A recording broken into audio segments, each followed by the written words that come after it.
Good morning, good afternoon, or good evening, whatever time it is. When you hear this message, I pray that you're poised to receive, to accept, and to respond to words of wisdom. Ashe. So, like most folks these days, I have gotten more than an eyeful and an earful of the P. Diddy escapades. And as always with the celebrity stuff, I watch it from a distance, because I don't move in celebrity circles. I don't really know what's going on. But the whole thing with Diddy has been particularly interesting to me because he and I were at Howard at the same time. And I remember even then he was very popular and he would have some big parties. And as a matter of fact, when he was on campus, it created a stir. When he moved about on campus, there was a stir. He had a magnetism and a charisma about him, even then.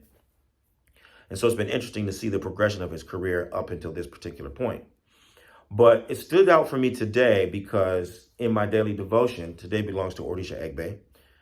And Orisha Egbe is the divinity associated with our spiritual cohort, our affinity group, our kindred spirits. So the understanding is that in the heavenly realm, we belong to a group, and that group follows us to the earth, and we reconvene here in the world and continue the things that we were doing in the heavenly realm. It's kind of relates to the proverb that tells us that if you have a group of ants and you scatter them, it's only going to be a matter of time that they will reconvene and go back into an orderly line. That's how Egbe is understood. We belong together even though we're not related by blood. Anyway, Egbe tells us today that we need to be very careful about what we would call mass hysteria or group folly, right? And the story associated with the warning tells us about the time when a snake slithered into the wrong hole. And it ended up being the burrow of this nocturnal rat. The nocturnal rat sees the snake. It's midday, but fearing for his life, he runs out into the forest floor and screams, "Ah, an abomination!" And the squirrel hears the rat. He sees the rat. He knows that this is totally an abomination, something that never happens. The squirrel screams, "Ah, an abomination!" The monkeys hear the squirrel. They screech, "Ah, an abomination!" They start running through the trees. The birds see the monkeys running through the trees. They hear them screaming, "An abomination!"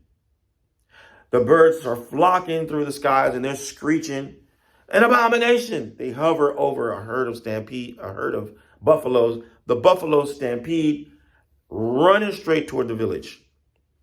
The people hear the stampede like an earthquake. The people come out and they stop the buffalo. They say, "Hold it, stop right there. Where are you going and what's the problem?" The buffalo say, "It's an abomination. It's an abomination." The people say, "What is an abomination?" "I don't know, but the birds just flocked overhead and they were screaming, 'An abomination.'" The people say, "Okay, chill. Come with us. We're going to go check with the birds." So they lead the buffaloes back to the birds. "Bird, what's up with this abomination? Where is this abomination?" "Well, we don't know, but the monkeys were screeching through the trees, 'Abomination.'" "Okay, relax. Come with us." So they lead the birds and the buffalo back to the monkeys. They say, "Monkeys, the birds say that you were running through the trees screaming, 'Abomination.' What's going on?" Well, the monkeys start to say, "We don't know. But sure enough, the squirrel was running through the forest and we heard him screaming, 'It's an abomination.'" "All right," the people say, "Chill out. Come with us." They lead the monkeys and the birds and the buffalo to the squirrel. "Squirrel, why are you running through the forest screaming, 'An abomination'?" Squirrel says, "I don't know what it was, but the nocturnal rat jumped out of his burrow and he shouted, 'It's an abomination.'" "Okay, all right, we're getting closer. Be still. Come with us. So they lead the squirrel and the monkeys and the birds and the buffalo to the nocturnal rat's burrow. They peek in and they see the snake. They knock. They say, snake? The snake wakes up. He's fast asleep. Yeah, well, what's going on? They said, what are you doing in the burrow of the nocturnal rat? The snake looks around. He says, oh, wow, my bad. I must have slithered into the wrong hole. This ain't my house. Let me go back to where I belong. The snake slithers out, finds the right hole, slithers in, curls back up, and goes back to sleep. Ifa is really wonderful for giving us this kind of simple wisdom. Collective folly results from people's knee-jerk reaction instead of a measured response and an investigation of things to the root to discover the real cause of things. That is the behavior of a mature adult. It's children who are allowed to react irrationally to any kind of stimulus. We expect that from children. But like the elders say, the Yoruba say, when the children act like children, the adults act like adults. When the child behaves as a child, then the adult behaves as an adult, right? Your child is acting like a child, doing childish things. You don't go down to the child's level. You stay on an adult level and you teach the child a lesson in a clear, sober-minded way. That is what is dignified for adults. Even more so for people who practice Orisha, which is why we say Isheshe Lagba. Isheshe Lagba. It means that Isheshe is senior. So Orisha lifestyle isn't just an adult activity. Orisha lifestyle is elder activity. Whenever we encounter things in the world that are childish and immature, it's our duty as practitioners to behave as the elders would. And the elders are always dignified. The elders are never reverting to just knee-jerk reaction. So when you get triggered as a practitioner of Orisha lifestyle, that's not an opportunity for you to start acting up. That's an opportunity for you to create solutions. That's an opportunity for you to investigate something down to the root. That's why we have divination tools. It's supposed to encourage mass hysteria and group folly. It's supposed to bring solution. When wisdom speaks, solution ensues. When wisdom speaks, minds are settled. When wisdom is present, stability is inevitable. And so for us as African Americans, it's really, really important that we understand the ways in which we've been conditioned.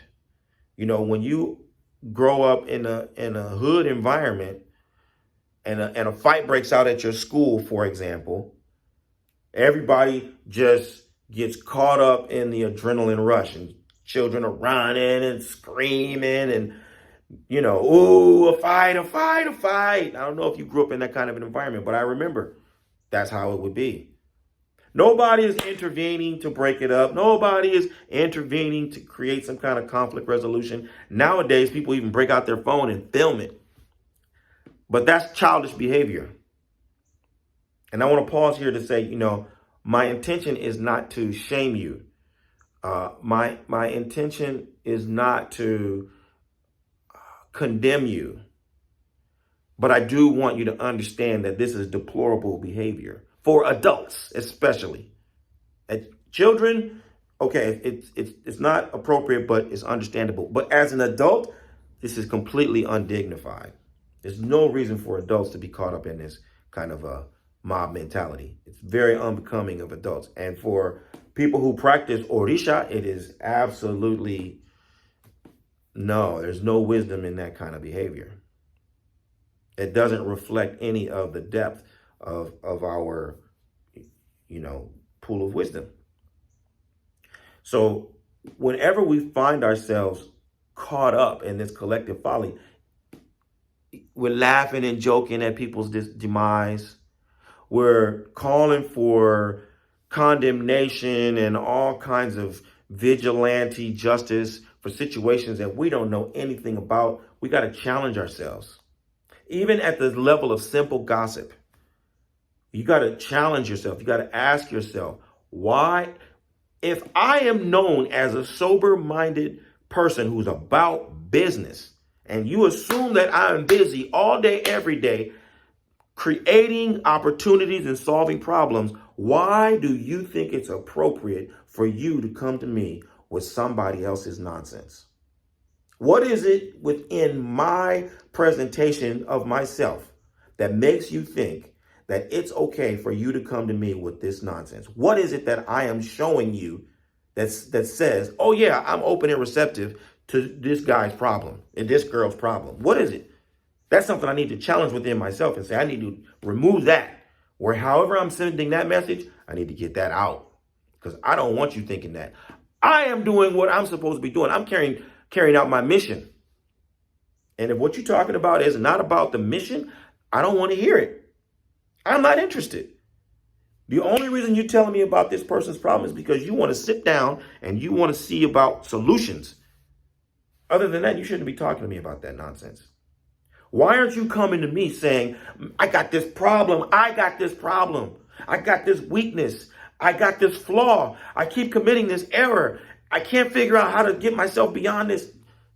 That's what I want to hear you coming to me with. That's how I know I'm on the right track. You're coming to me with your problems, or you're coming to me with other people's problems that you want to figure out how we can work together to create a solution.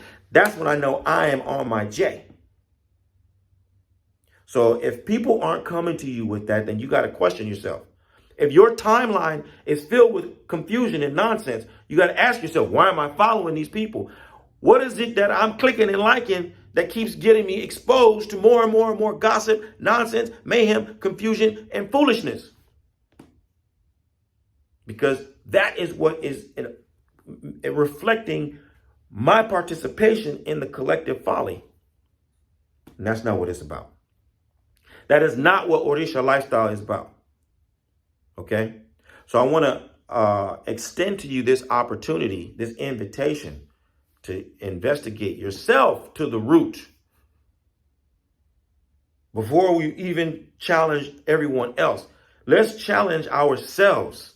What is it that is in my day-to-day operation, in my day-to-day communication with the world that says I am open and receptive to the nonsense? How is it that I am inviting foolishness, chaos, and confusion into my life on a day-to-day basis? What is it that I need to do to cut that off, eliminate it, and ensure that everything that's coming to me is about building, restoration, replenishing, opportunity creating, and things of that nature? This is a challenge and a lesson to the leaders. If you're somebody who wants to join a cohort of people that want to improve the world through positive influence, then I want you to find out how Oloye or Bafemi Origunwa and the Orisha Lifestyle Academy can help you take your practice and your life to the highest level possible. Visit me at obafemio.com or orishalifestyle.com, and let's start working together to help you live the medicine that will heal your life and heal the lives of those who you are destined to serve. I look forward to working with you. Bye for now. Odabo.